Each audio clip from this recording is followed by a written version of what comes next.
ಮುಗಿಸುವೆನು. ರಾಕ್ಷಸ ಕಾರ್ಮಾಣದ ಕಪ್ಪಾದ ವನಿಕೆಯನ್ನು ಹರಿದು ಸತ್ಯದ ತೇಜೋರಾಶಿಯಲ್ಲಿ ಈ ಭೂಮಿಯ ಮೇಲೆ ಕೆಳಗೆ ಓ ಮಹಿಷ, ದೈತ್ಯರ ದಿಗ್ಭ್ರಮಣಗೊಳಿಸುವ ರಣಬೇರೆ ಕೋಲಾಹಲವು ಈ ಮಹೇಂದ್ರನ ಎಡಬಾಹುವಿನಲ್ಲಿದೆ. ಬ್ರಹ್ಮನಿಂದ ಹೊರಪಡೆದಿರುವ ನಾನು ನಿನ್ನ ತೊಕ್ಕನ್ನಿಂದ ಹರಿಸುವೆ. ಹೇಳು, ಈ ಜಗತ್ತೋಹರ ಶಕ್ತಿಯು ಈ ರಣದಿಯ ಮಹಿಷಾಸುರನಲ್ಲಿದೆ. ತೂಕದ ಸೇವೆ ಮೇಲೆ ಲೋಲಾಡುವ ನಿನ್ನಂತಹ ಅಧಮನನ್ನು ಬಾಳಗಳ ಮಂಚದ ಮೇಲೆ ಕುಣಿದಾಡಿಸುವೆ. ಏನಂದ್ರು, ಈ ಮಹಿಷಾಸುರನು ಯುದ್ಧ ಭೂಮಿಯಲ್ಲಿ ಕಾಲಿಟ್ಟನೆಂದರೆ ಗುಡುಗು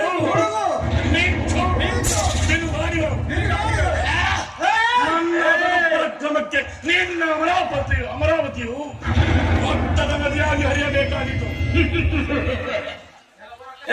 ಕಸ ಸೌಭಾಗ್ಯ ಹೀನರಿಗೆ ಭವಿತವ್ಯತೆಯು ಭೀಕರ ಭೀಷಣವಾಗಿ ಘೋಷಿಸಬಹುದು. ಮಹಿಷ, ದೈತ್ಯರ ದಿಗ್ಭ್ರಮಣಗೊಳಿಸುವ ರಣಬೇರೆಯ ಕೋಲಾಹಲವು ಈ ಮಹೇಂದ್ರನ ಎಡಬಾಹುವಿನಲ್ಲಿದೆ. ಪ್ರಚಂಡವಾದ ನಿನ್ನ ಸೇನಾ ಸಮೂಹಕ್ಕೆ ಚಂದ್ರೋಪರ್ಯಂತೆ ಬೆರೆಯುತ್ತಿರುವ ಈ ಅಮರೇಂದ್ರನ ಪರಾಕ್ರಮವನ್ನು ಸೌರ್ಯವನ್ನು ನಿಲ್ಲಿಸಲಿ. ನಿನ್ನ ಹೇಳಿ ಯುದ್ಧಕ್ಕೆ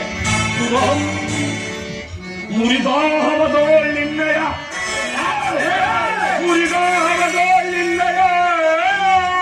ಸುರಪತಿಯ ಪದವಿಯನ್ನೇ ಸೂರ್ಯಗೊಂಡಿದೆ ಈಗಲೇ.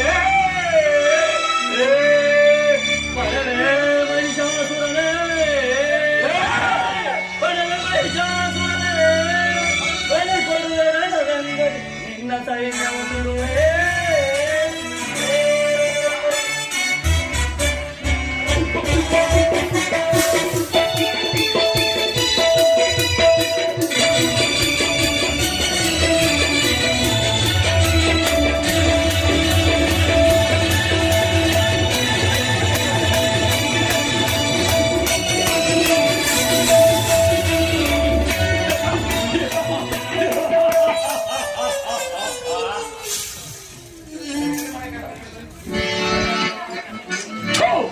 ಕೀರ್ತಿ ಕಾಮುಕ ರಣರಂಗದಿಂದ ರಣ ಹೇರಿಯಂತೆ ಪಲಾಯನ ಮಾಡಿದೆಯಾ?